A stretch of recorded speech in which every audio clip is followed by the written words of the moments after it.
Chapter 2. Phrases.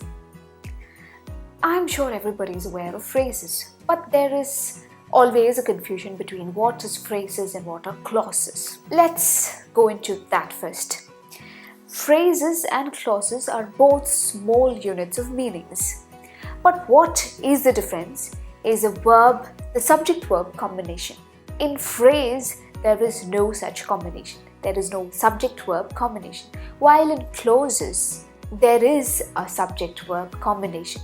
Subject-verb combination is the only distinguishing point between phrases and clauses. Let's go into a few examples which would make things clearer. Sitting in the shade, passing by, after some time. These are all examples of phrases. Now here you can see the first one, sitting in the shade. There is a verb sitting, but there is no subject. So the subject-verb combination is not there.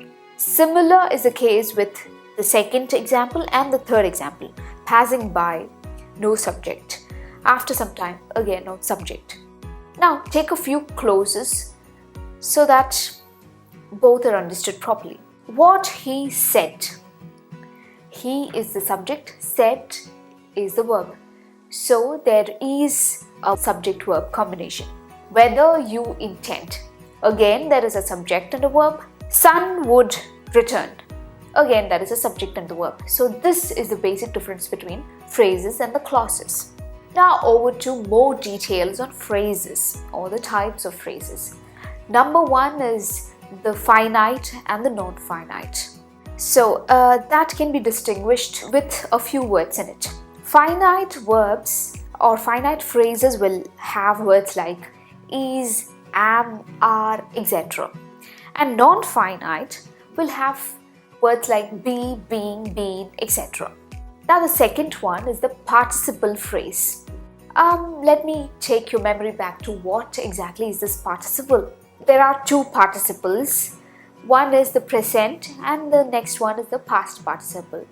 The present ones usually ends with ing and the past participle usually ends with ed, en, t, etc. like broken, learned, depressed, etc. If those things wants to be a phrase, it has to act as an adjective in a sentence. A participle acting as an adjective in a sentence is called participle phrase. Now over to an example. The monkey singing in happiness captured a lot of attention. Now the word singing in happiness is the phrase there, and singing is the present participle. So singing in happiness actually is an adjective to the subject monkey. So this is a participle phrase. The third point is the verbless phrases, which means there is no verb present. Let's take an example. When young, Blunt the monkey was a champion. See, when young, here is the phrase and there is no verb involved.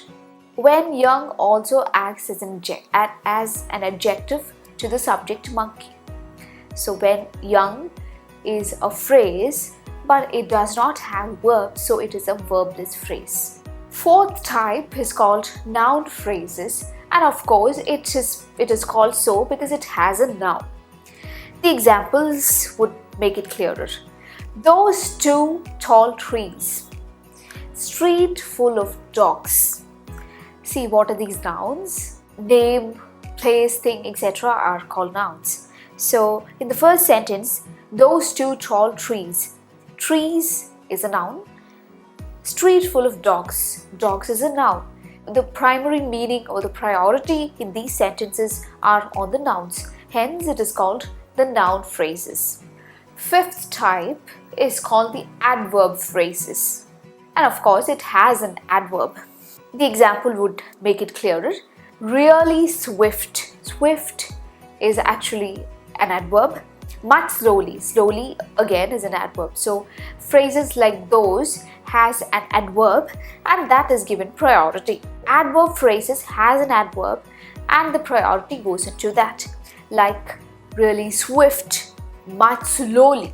So here swift and slowly are both adverbs. The sixth type is called absolute phrase. And this is a little tricky to understand, and this will be dealt separately in the coming chapter.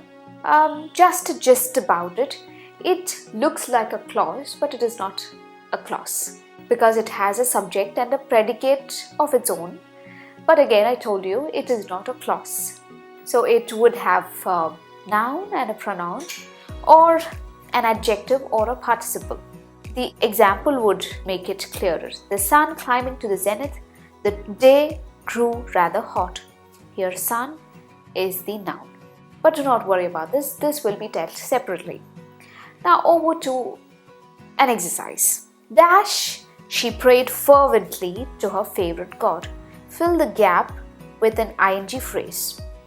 It has to be a phrase, it has to be an ing phrase as well, which means present participle phrase. This is my answer. Walking back, she prayed fervently to her favorite god. So again, get your imagination going and find fun in doing the exercises. Thank you. This is all about chapter 2.